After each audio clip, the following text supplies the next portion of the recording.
I was 8 months pregnant when my body gave out in the middle of a family dinner. One moment, I was sitting at the long dining table, the smell of roasted chicken and red wine filling the room, and the next, I felt the floor rushing toward me. My vision spun, my chest burned, and I landed hard on the carpet, clutching my belly and gasping for air. My brother Ethan leaned back in his chair, smirking as if I were performing some kind of act. "She's just being dramatic again," he announced, loud enough for everyone to hear. His voice was mocking, dripping with the kind of cruelty that felt rehearsed after years of practice. My father, Richard, didn't even bother to stand up. He pushed his chair back slightly, walked around the table, and gave my leg a sharp kick with the toe of his polished shoe. "Get up," he ordered, his voice firm and cold. "Stop embarrassing us." I lay there, gasping, my hands spread across my swollen stomach. My baby kicked violently inside me, as if it too was fighting for air. My mother, Marianne, wrung her hands at the other end of the table, her eyes darting between me and my father. Her lips trembled as though she wanted to speak, but she stayed silent, paralyzed by fear of him. I tried to push myself up, but my arms trembled and gave out beneath me. My breaths came in ragged pulls, each one more desperate than the last. "I can't breathe," I whispered, but the words barely carried past my lips. Ethan chuckled under his breath. "Here we go again. Always has to be the center of attention." The clinking of silverware filled the silence as my uncle pretended to cut into his food, avoiding my eyes. My younger sister Delia stared at her plate, frozen, refusing to acknowledge me. Not a single hand reached out, not a single voice rose in concern. Minutes dragged on. My body screamed for oxygen. My unborn child shifted inside me as if aware of the danger.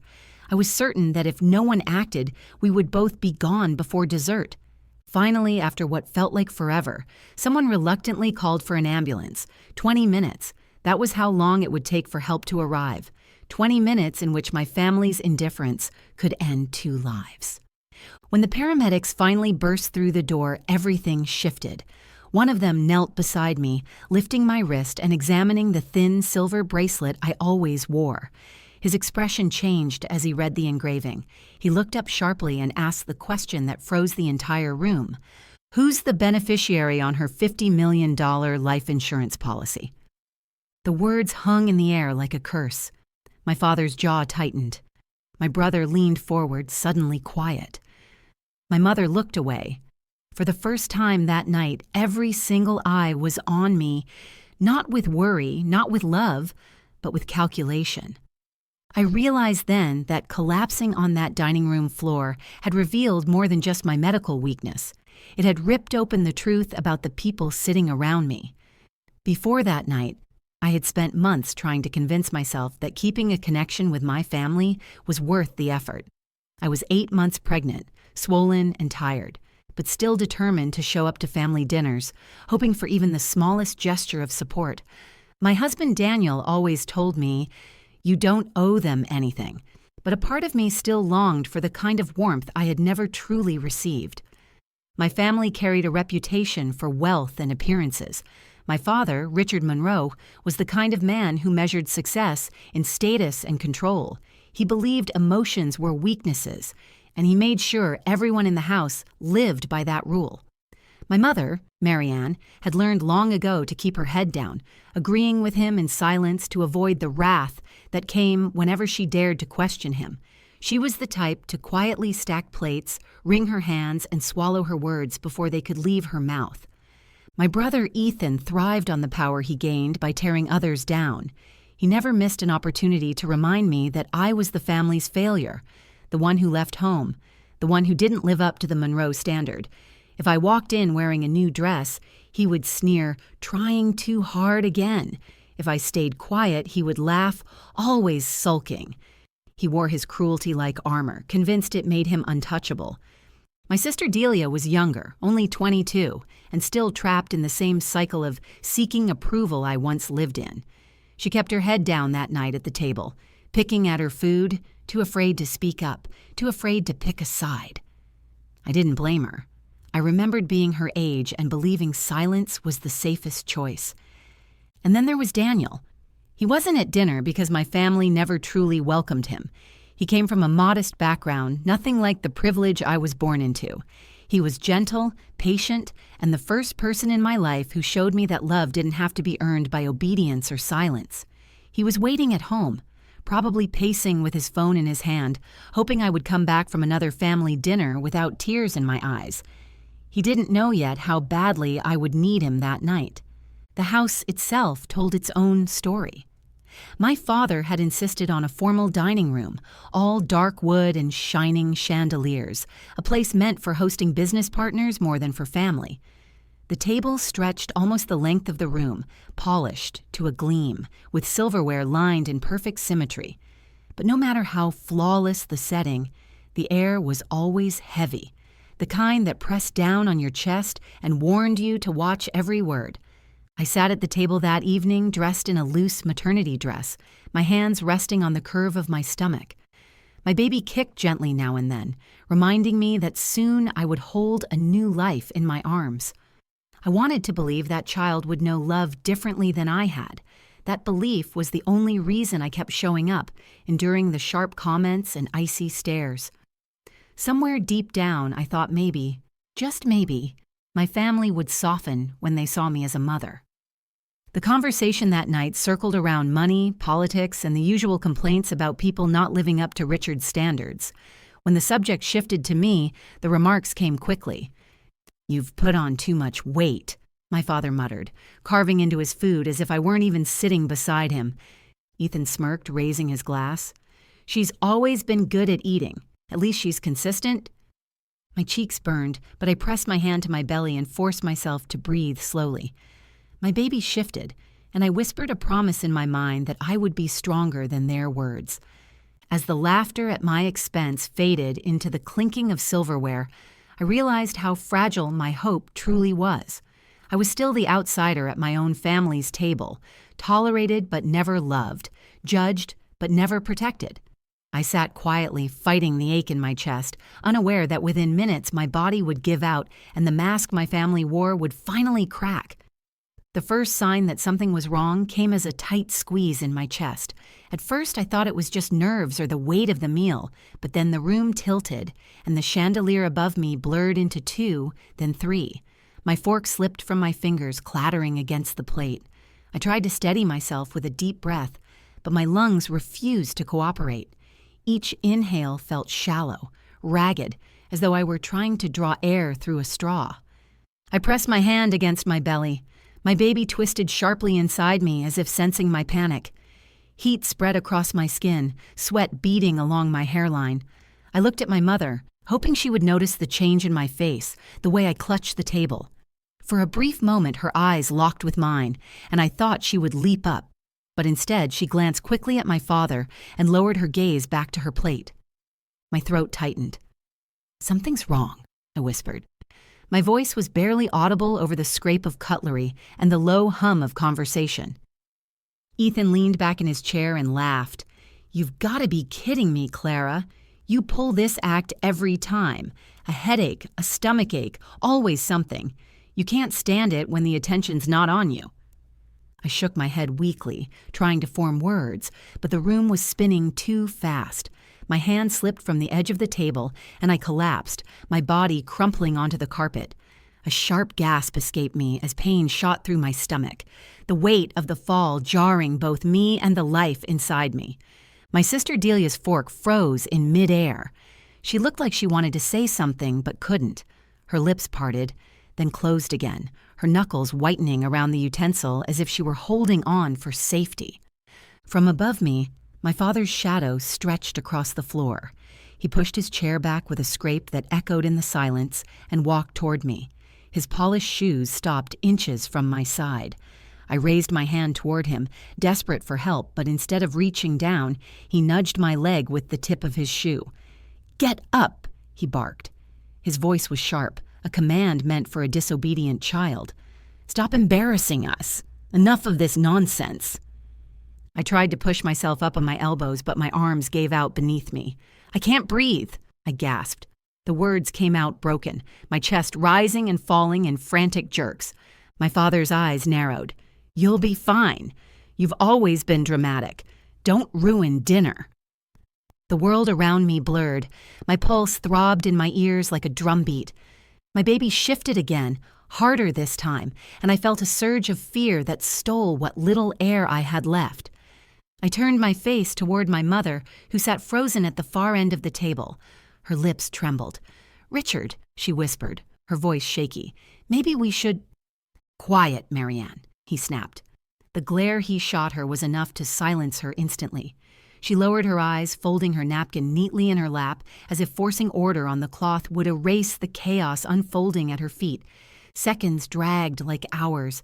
My vision faded at the edges, turning the room into a tunnel. The voices above me grew distorted, warped like sound underwater. I could hear Ethan chuckling, could hear the clink of glasses as if nothing unusual was happening. I dug my nails into the carpet, trying to anchor myself to the world. My baby's movements grew frantic, a series of sharp kicks against my ribs that both terrified and reminded me that I couldn't give up. I wasn't just fighting for me anymore. I managed to rasp, "Call an ambulance." The effort left me dizzy, spots bursting across my vision. "Don't be ridiculous," Ethan muttered. "If we call one, she'll sit up the second she hears the siren." My chest seized. I rolled onto my side, clutching my belly as the convulsions of fear racked through me. Each breath was shorter than the last. The air in the room seemed to thin until there was nothing left to pull into my lungs. Finally, after what felt like an eternity, my uncle shifted uncomfortably in his seat and said, "Maybe we should call. She doesn't look right." The words carried no urgency, no alarm, but they were enough to push my mother to stand halfway before she sat back down again. My father's jaw tightened, his pride battling against the undeniable sight of his pregnant daughter sprawled on the floor, gasping. "Fine," he snapped. "Call." No one rushed. No one knelt beside me or lifted my head. A phone was pulled from a pocket with deliberate slowness, the number dialed as though every second didn't matter. By the time the call was made, I was already fading. I clung to consciousness with everything I had. My baby's kicks slowed, each one weaker than the last, and terror surged through me like fire. I pressed both hands against my stomach and prayed silently, bargaining with a God I wasn't sure I believed in. "Please, save my child. Save us." Above me, conversation carried on in strained tones, my father's anger bleeding into every word. He was worried about appearances, about the neighbors seeing an ambulance outside. Ethan kept insisting I was exaggerating. My mother sat silent, her eyes glistening, but her hands folded neatly, as though if she stayed still enough she could make herself disappear. I had never felt so small, so disposable. Every moment that passed made it clearer. To them, my suffering was an inconvenience, my collapse a scene they couldn't control. When I heard the faint wail of sirens in the distance, relief flooded me, though my body was too weak to show it. The sound was faint at first, then closer, louder, like salvation approaching on wheels. But 20 minutes had passed, 20 minutes of gasping on the floor while the people who were supposed to love me watched in silence or mocked my pain. 20 minutes that would carve a scar into me deeper than anything physical. This section builds the rising tension by showing Clara's physical collapse, the cruelty of her family's response, and the unbearable wait for help, all while emphasizing her fear for her baby. As I lay on the floor, my chest rising and falling in shallow gasps, I knew the ambulance was still minutes away. My family had wasted precious time arguing about whether I was worth saving. Every second without help felt like a countdown, not just for me, but for the child twisting inside me. The fear sharpened into something else, something I had not felt in years. It was resolve. If they wouldn't fight for me, I would fight for myself and for the life I carried. My hand brushed against the medical bracelet on my wrist. It was silver, simple, almost delicate, but it held the most important information about me. Inscribed on the inside were the words, "Pregnancy-related cardiomyopathy." My doctor had made me wear it ever since my second trimester, when tests showed my heart was struggling to keep up with the strain of carrying a baby. He told me that if I ever collapsed, it might save my life. As I felt the cool metal against my skin, I clung to the hope that someone, anyone, would notice it. I forced myself to focus, even though my vision was dimming at the edges. I needed to stay conscious long enough for the paramedics to see the bracelet, to know that this wasn't drama, wasn't exaggeration, wasn't attention-seeking. This was life or death. Above me, the conversation carried on in jagged pieces. "She's fine," Ethan muttered. "She always does this." "She's pregnant, Ethan," my uncle said. "It could be serious." "Serious?" Ethan scoffed. "She's been milking that pregnancy for months. Daniel spoils her, and now she thinks the whole world should." The sound of my brother's laughter sent a cold shiver down my spine. It wasn't just indifference, it was enjoyment. He liked seeing me weak. He liked watching me struggle while everyone else turned away. My father's voice cut through, low and irritated. "Enough. Let's not overreact. The paramedics will be here soon, and we'll have to deal with the embarrassment of flashing lights outside. That's what you've done, Clara. You've turned this dinner into a circus." I tried to speak, but only a rasp came out. "Help me." My plea was so faint I wasn't sure anyone even heard it.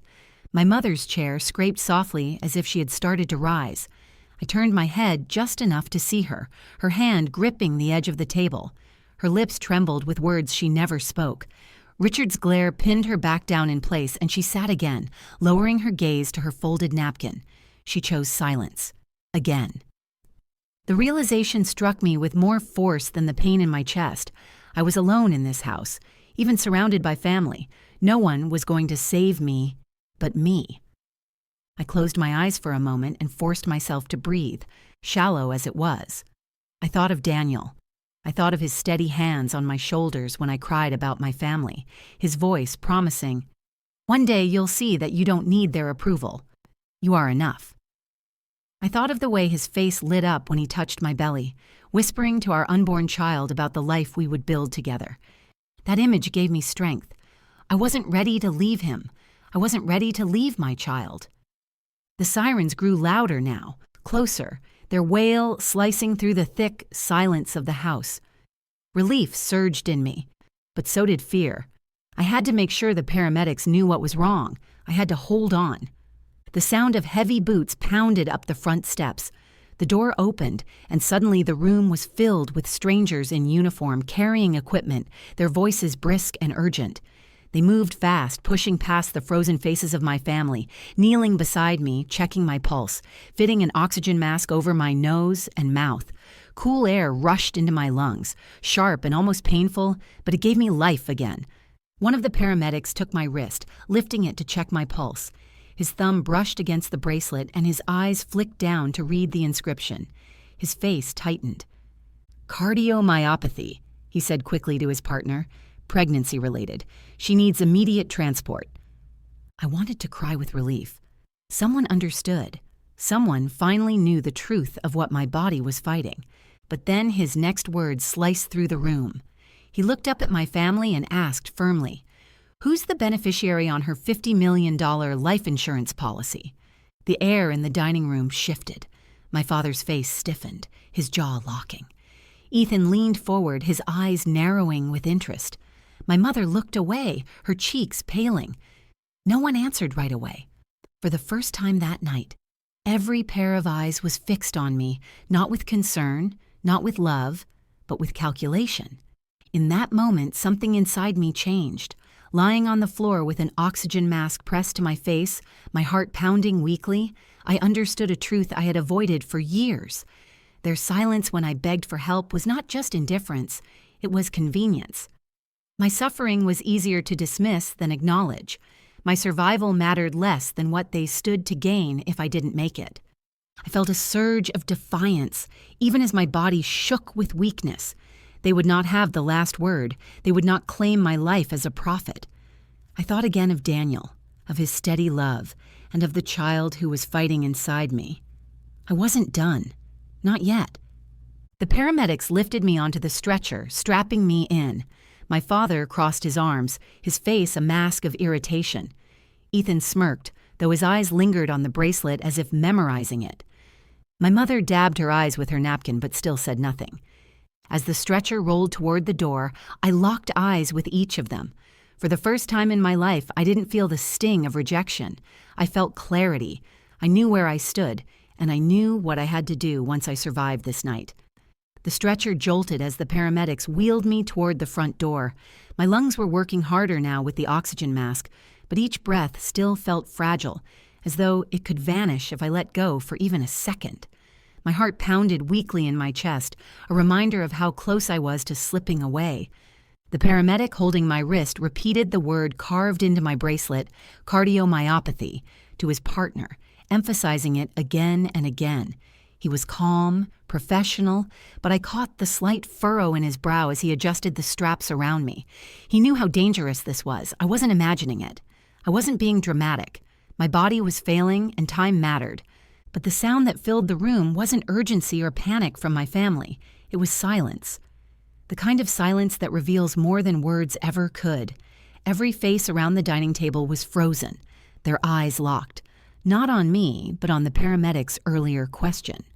Who's the beneficiary on her $50 million life insurance policy? The words replayed in my head over and over, louder than the sirens outside. 50 million. The number echoed like a gunshot. My father's expression hardened into stone. Ethan's smirk faltered, his usual sarcasm replaced with something sharper, greed flickering behind his eyes. My mother's face turned pale, and she dropped her gaze, as if ashamed of something she couldn't say out loud. I wanted to scream, to rip the mask off and demand answers, but I was too weak. All I could do was watch as the truth settled over the room like a storm cloud. For the first time, I wasn't just the black sheep of the family.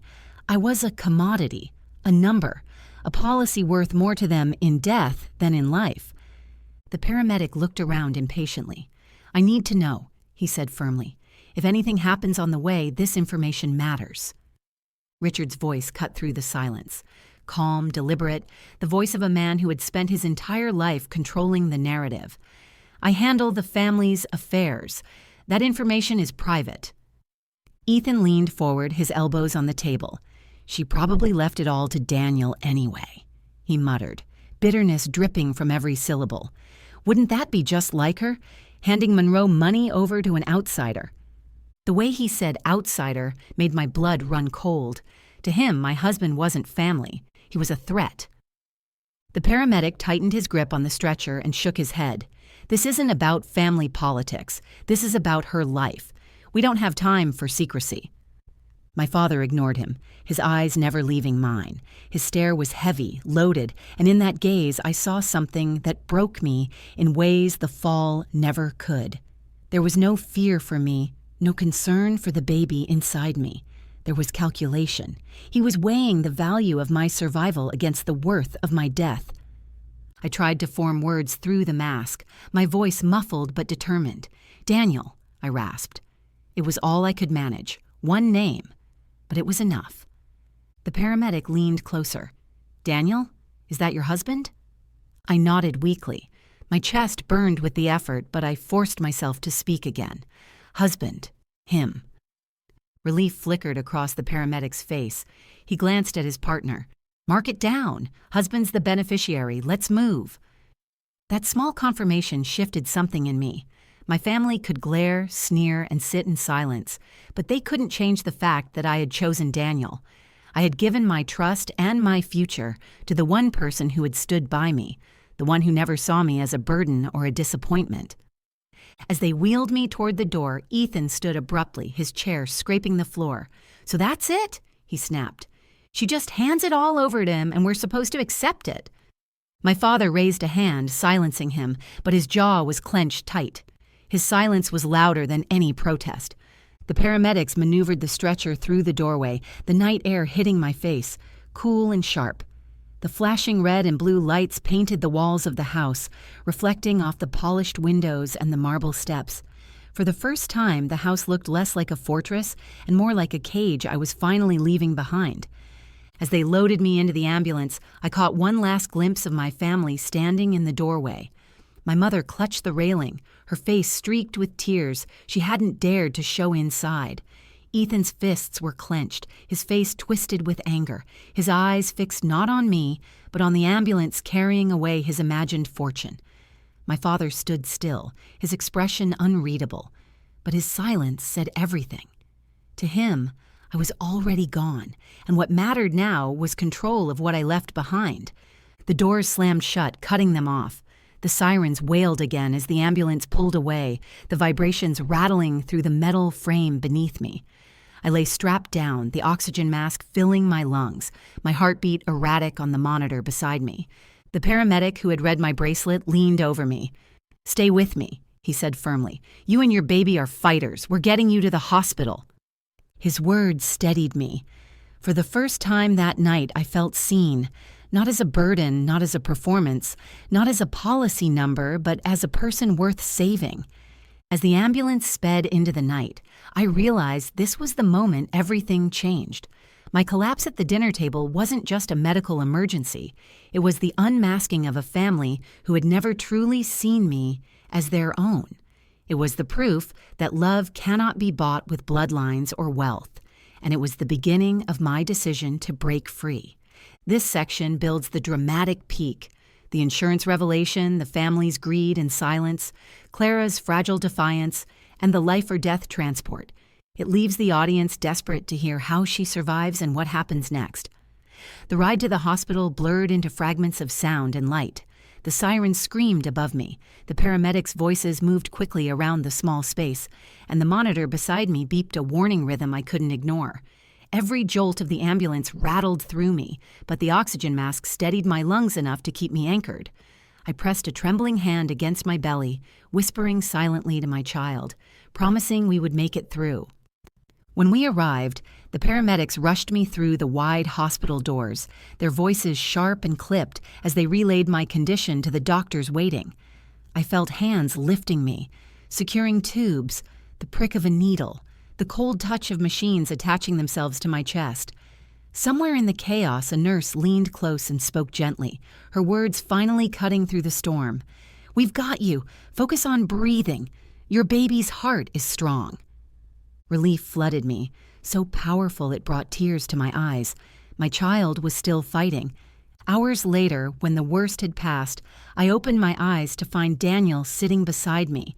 His hands were clasped around mine, his face pale and tired, but his eyes burned with something fierce, fear mixed with devotion. The moment he saw me stir, he leaned in, brushing the hair from my forehead. "You scared me," he whispered, his voice cracking. "I thought I was going to lose you both." I tried to speak, but my throat was raw. Instead, I squeezed his hand and let the tears slip down my cheeks. In his presence, I felt safe again, anchored in the love that had always carried me through. As the hours stretched on, the doctors confirmed what I already knew in my bones. My collapse had been caused by pregnancy-related cardiomyopathy, a condition I had been warned could strike without warning. The episode had been life-threatening, but the quick actions of the paramedics had saved me and my baby. Still, the danger wasn't over. I would need constant monitoring, and the last weeks of my pregnancy would be precarious. Lying in that hospital bed, I thought about the moment the paramedic asked who held the beneficiary title on my life insurance policy. That question had sliced through my family like a blade, exposing everything I had refused to see for years. My father's cold eyes, Ethan's bitter anger, my mother's silence. It all made sense in that single moment. They didn't see me as a daughter or a sister. They saw me as a number, a dollar sign, a payout waiting to happen. When Daniel returned with a cup of water for me, I managed to whisper, "They didn't care if I lived." Not really. His face darkened. "I know," he said quietly. "When the hospital called, they weren't even here. Not one of them. I was the only name on the list." I swallowed hard, the reality pressing down on me. They would have been fine if I hadn't made it. Maybe they even wanted it. Daniel leaned forward, his forehead resting against mine. "Listen to me. You don't owe them your life. You don't owe them another second of your pain. You and our baby are what matters now." His words carried a truth I could no longer deny. For years, I had chased crumbs of affection from people incapable of giving love. I had told myself that family was sacred, that I had to endure their cruelty because of bloodlines and history. But lying in that hospital bed, recovering from a collapse they had dismissed, I understood the cost of that illusion. The next morning, I asked the nurse to restrict my visitors. If my family came, I didn't want to see them. For once, I put myself and my baby first. When I told Daniel, he nodded without hesitation. "You don't need to explain. I'll make sure no one gets near you who doesn't deserve to." Days later, when I was finally strong enough to walk slowly down the hospital hallway, Daniel guided me gently, his hand steady at my back. We passed other families waiting anxiously for their loved ones. Mothers held their daughters' hands. Fathers whispered encouragement to their sons. I felt a pang of envy, but it quickly transformed into something else: determination. My child would never know the kind of coldness I had grown up with. My child would never sit at a table and feel invisible. When I finally left the hospital, the sun was setting, painting the sky in shades of orange and pink. Daniel opened the car door for me, his eyes lingering on me, as if to reassure himself that I was truly alive, truly safe. As I settled into the seat, I pressed both hands against my belly and whispered to my baby, "You will never doubt that you are loved." In the weeks that followed, I didn't return to my parents' house. I didn't answer Ethan's mocking texts or my mother's guilty half-apologies. I let the silence grow between us, and for the first time, the silence felt like freedom. The lesson carved itself into me with painful clarity. Family isn't defined by who shares your blood. Family is defined by who shows up when the air is running out of your lungs, when your body collapses, when you're clinging to life by a thread. Family is the person who holds your hand through the darkest hours, the person who chooses you without hesitation. For me, that was Daniel, and it would one day be the child I was carrying. I nearly died on that dining room floor, but in losing breath, I gained vision. I saw my family for who they truly were, and I saw myself for who I needed to become. A mother who broke the cycle. A woman who no longer begged for love where there was none. As I sit now, waiting for my child's arrival, I am no longer haunted by what I lost in that house. I am strengthened by what I found: love, loyalty, and a promise that my child's world will be built on something stronger than wealth or reputation. It will be built on truth. This brings the story to a powerful resolution, closing with survival, clarity, and a lasting lesson that resonates emotionally with the audience. That night changed me forever. I realized survival isn't just about breath or heartbeat. It's about choosing who you allow to hold a place in your life. My family showed me that love without action is empty, but my husband and my child showed me that real love is the only foundation worth building on. If this story moved you, let it be a reminder. You are not defined by the people who dismiss your pain. You are defined by the ones who stand by you when everything falls apart. Thank you for watching and for letting me share this piece of my life with you. If you found strength in it, please give this video a like so more people can find it. Share it with someone who might need to hear these words today. Leave a comment below. I'd love to know your thoughts, your stories, or what resonated most with you. And don't forget to subscribe to the channel so you never miss more stories like this one.